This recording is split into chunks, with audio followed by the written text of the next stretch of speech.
Hey guys, I'm Alistair from Trail and Kale, and this is my best on-cloud trail running shoes roundup. Now, a few of you have requested that I put this together because I have been reviewing on-cloud shoes for many years now. I was right there at the start when they first came about. I spotted those cloud pods and I thought, that's clever. I'm going to follow this company because I think they're onto something here. And these shoes have gone through so many iterations and so many innovations that they're absolutely nothing like they first were, really. So anyway, I've been running in their trail running shoes and road shoes for many years. I've reviewed all their shoes. So I'm going to start putting together these roundups for on-cloud shoes as video format because I've been doing these on the blog for a while now. But I figured now the YouTube channel is getting a bit more popular, I might as well do frequent ones on here too. Now, this list isn't going to be a ranked order because there are different types of trail running, and my three favorite on-cloud trail running shoes are designed for different types of trail running. So whether you want to be running technical trails on all mountain terrain, or you want to be running ultras, maybe even going for a hike in your on-cloud shoes, or you want to transition from road to trail surfaces, well, stick around because you're about to find out which are best. I'm going to start with my favorite all-mountain trail running shoes from the On-Cloud range, and that is the On-Cloud Vista 2. I very recently reviewed this shoe, and it is so much better than the original. It costs $150, it fits true to size with a medium width, and it has a nice breathable engineered mesh upper, which is very soft on the inside. It uses Helion's super foam for the midsole and On's proprietary Mission Grip rubber compound on the outsole. And it weighs 10.2 ounces or 289 grams, and that's for a size US men's 9. My pair. The things I really like about it then, well, the midfoot support is hugely improved over the previous version. They've now got this system here which supports your foot around the mid area. And what that does is stops your foot or toes slamming into the front of the shoe when you're going down super steep technical terrain. So you really shouldn't have to go through that, but I did when I was reviewing the previous version of this. That is fixed, and these are so much better at running steep technical downhills. That Mission Grip outsole creates really nice confidence-inducing traction, gives me plenty of control and confidence. It has a nice snappy responsive feel. There is a speed board going through the midsole, which gives you a little bit of extra energy return when you're running on flats or downhills. Also gives you a little bit of push on the uphills. And I really like that responsive feel because it keeps me in control of the shoe when I'm running technical terrain.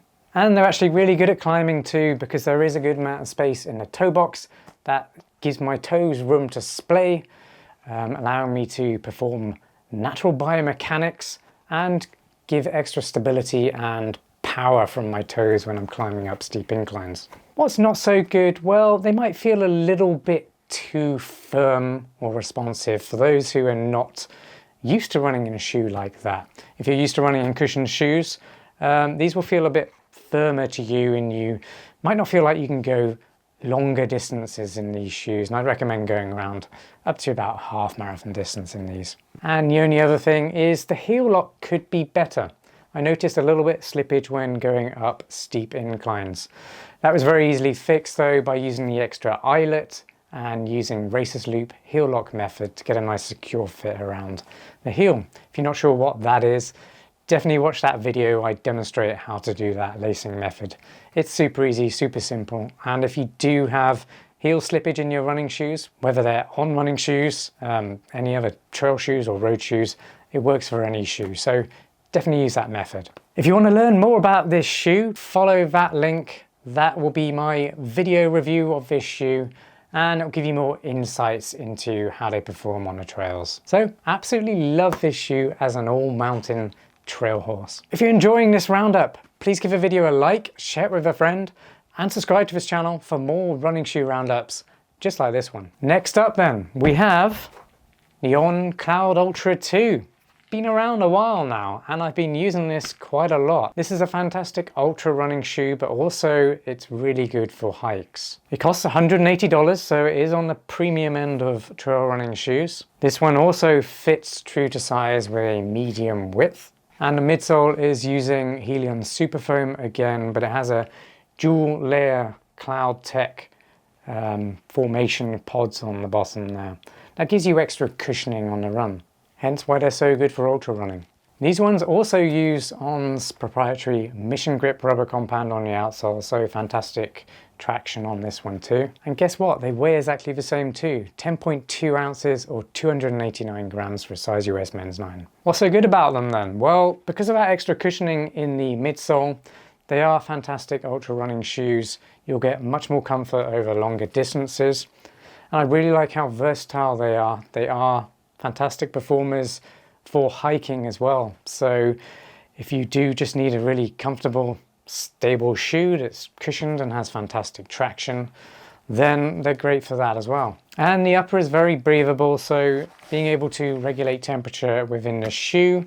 If you are ultra running, you're going to be out there on the trails for many hours at a time. You might be experiencing hot temperatures or different climates out there, then these shoes do regulate temperature really well. Now, what's not so good about them?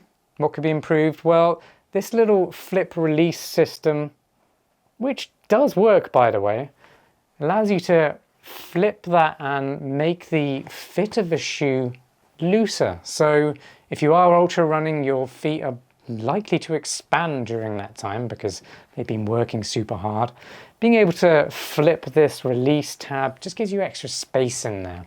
But in reality, it's a little bit gimmicky, and a good ultra running shoe should have flex in the upper enough to cater to expanding feet anyway. And these shoes do, so I just feel like that's a little bit gimmicky. And then when it comes to the heel fit, I feel like it could be a little bit more snug to hug your foot a little bit better. That said, it does have good heel lock and it is very comfortable. And that's the Cloud Ultra 2. Absolutely fantastic for ultra running and hiking. Next up, we have the On Cloudsurfer Trail. Now, this is a road to trail transition shoe.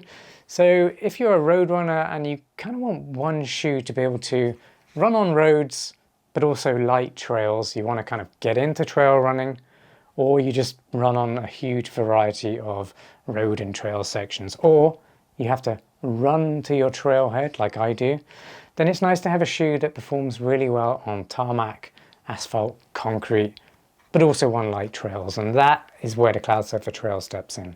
This one is $160, so pretty well priced for a versatile shoe like this. It fits true to size as well and has a medium width. The midsole on this one is very different though, because it's using Cloud Tech phase technology. So you'll see these holes here do look different. This technology was modeled on computer simulations to get the best kind of compression as you land and then energy return when you take off. So those Cloud Tech phase pods just collapse and then push back when you want to take off. So very clever technology, works very well, but it's also super cushioned. This one too has Mission Grip rubber compound outsole. And yes, you guessed it, it is basically their trail running rubber compound that they use for their trail running shoes, and it does perform really well. And this one is lighter. It's 9.5 ounces or 269 grams for size US men's 9. And it definitely does feel lighter.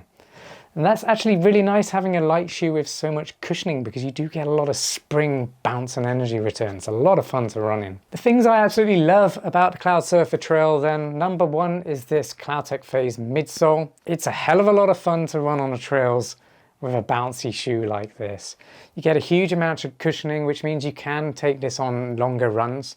But also, like I said before, you can mix up your runs. You can be running on road sections, dip into trails, back onto roads, and have a really comfortable, soft cushioned landing and responsive ride throughout. So there's never any worrying when you're on your run whether or not you've got the right or wrong shoes.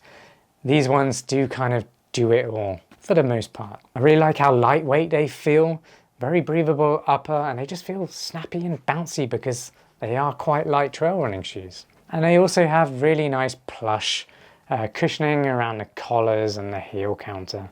Just an absolutely fantastic shoe that actually does feel like a slipper when you put them on. A lot of people throw that phrase out a lot, but actually these ones do feel like a slipper. What's not so good about them then? What could be improved? Well, the lugs are fairly shallow, but you know what? These are road to trail shoes. So if you did have really deep lugs, then they would get worn down on the roads much more quickly. So they're not designed to be running on technical trails. Every road to trail shoe will have shallower lugs than a more dedicated technical terrain trail running shoe. So just be aware, these are for light trails. Don't go putting them on any thick mud or highly technical trails because you will get tripped up for a few reasons. One of them being those shallow lugs and lack of traction because of it. And the final one being the fact this is quite a high stack height and it is a very plush midsole with a lot of compression due to that CloudTec phase technology. So if you're a heavier runner, or if you are going to take these on technical trails, you probably will feel this instability or roll because it is just so cushioned, and when you land on it, it compresses and rolls about a bit. So these really are for more buff trails, less technical, light trail type running, and road surfaces too. So this really is a fantastic on-cloud trail running shoe. I absolutely love it for mixed terrain running. Now it's your turn. I want to know what your favorite on-cloud trail running shoes are. Which ones have you been running in the most? Which ones fit your feet best? Fit your style of running best? Well, I really hope you enjoyed this on-cloud trail running shoe roundup. I hope you found it informational and it helped you decide which on-cloud trail running shoe is going to be best for you and your needs. Because there are lots of different types of trail running out there, and there's lots of different types of foot shapes and needs from runners. So I understand it can be very confusing to choose the right trail running shoes for you, but that's where I step in. If you're still a little bit confused, you're not sure which shoes to get, maybe you don't want to get on clouds anymore, just let me know in the comments down below. Let me know your circumstances, let me know the brand you're most interested in, and I'll get you hooked up with the best running shoes for you and your needs. Well, thanks again for watching, and I'll see you next time. Peace.